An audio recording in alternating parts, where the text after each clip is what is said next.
네, 이재명 대표에게는 연일 위기가 닥치고 있는데요. 총선을 앞두고 당 밖에서는 한동훈 전 장관이 비대위원장직을 수락해서 여당의 대표로 올 것 같고 당내는 분당 위기에 통합이 쉽지 않은 그런 상황입니다.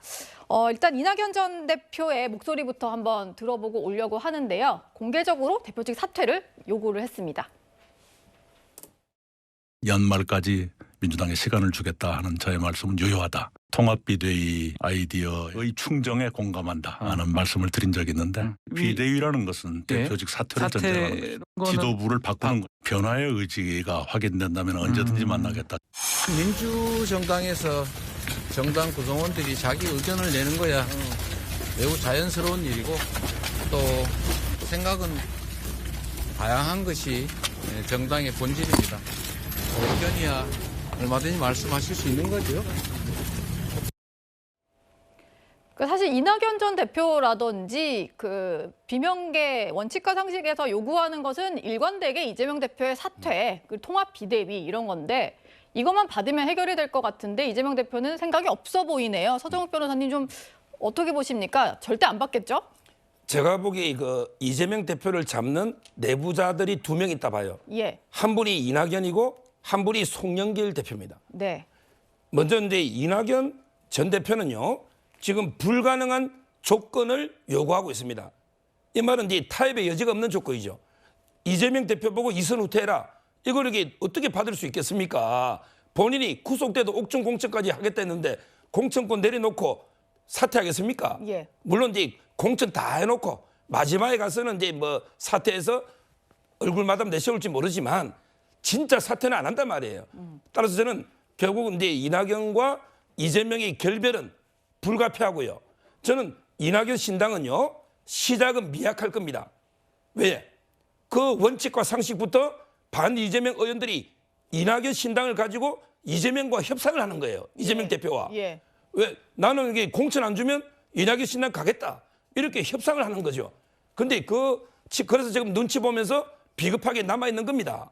근데 이재명 대표 측에서 공천을 줄 수가 없어요. 그렇다면 저는 12월 말부터 1월까지 대규모 배지들이 탈당할 것이다. 대규모 탈당할 것이다. 할 것이다. 예. 따라서 이낙연 신당은 처음에는 미약하게 현역들이 안 따라가지만 네. 나중에는 상당히 크게 되면서 호남을 중심으로는 거의 민주당과 대등하게 아마 이게 딱 수박이 딱 두 조각 중간에 쪼개지듯이 이렇게 분열되지 않을까 이렇게 예상합니다. 뭐 이낙연 신당 전망까지 좀 해주셨는데 아까 이재명 대표의 발목을 잡는 것이 이낙연, 송영길 2사람이라고 했는데 사실 이 문제는 계속해서 좀 발목을 잡는 모습입니다. 송 전 대표의 구속 이후에도 계속 민주당이 침묵을 지키다 보니까 이낙연 전 대표조차도 뻔뻔하다 이렇게 탄식을 했는데요. 한번 듣고 오시죠. 도덕성의 마비죠. 민주당 국회의원 중에 전과자가 68명. 거의 매일처럼 법적인 문제가 나오고 그래도 그냥 뭉개고 지나가고 이것이 일상화돼 있거든요. 탈당했다는 이유로 남의 일이다. 이런 식으로 한다는 것은 국민들이 보기에 참 뻔뻔하다. 전 대표 관련해서 따로 입장 내실 계획 있으신가요? 당의 대표를 맡았던 분이 구속됐으니까 좀 어느 정도 책임 있는 입장이 나와야 되는 게 아니냐.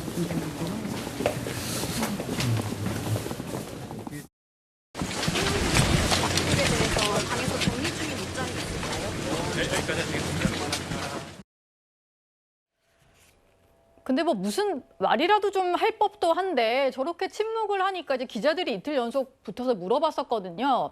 근데 민주당 관계자 사이에서도 이런 얘기가 나오는 것 같아요. 유감을 표명하려면 바로 했어야 하는데 이미 늦은 감이 있다. 성치훈 부의장님이 보시기에는 이게 지금 탈당 인사라고 해서 바로 침묵하고 말을 안 하면 안 되는 거 아니겠어요?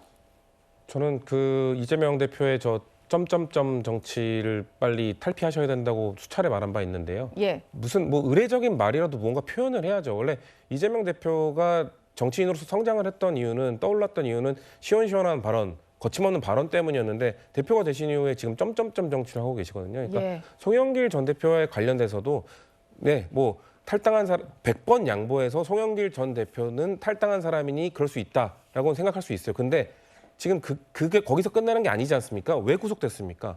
돈봉투 사건 때문에 구속된 거 아닙니까? 예. 그럼 돈봉투 사건은 지금 민주당 의원들과 현역 의원들과도 여전히 연관이 되어 있습니다. 물론 그 핵심 연관되어 있는 분들은 탈당을 했지만 그 이외에도 지금 추가적인 뭐 소환이나 추가적인 구속영장이나 추가적인 피의자가 나올 수 있는 상황입니다. 예. 이런 상황이면 당에서 당연히 입장을 표명을 해야죠. 물론 이 수사를 바라보는 뭐 다수의 의견들이 실제 전달된 것까지는 뭐 입증하기 힘들 것이다. 이런 얘기들 나오는 거 알고 있는데요. 예. 근데 어쨌거나 그래도 돈봉투 20개가 만들어졌다는 것 자체는 지금 어떻게든 국민들이 지금 인지를 하고 계시지 않습니까? 예.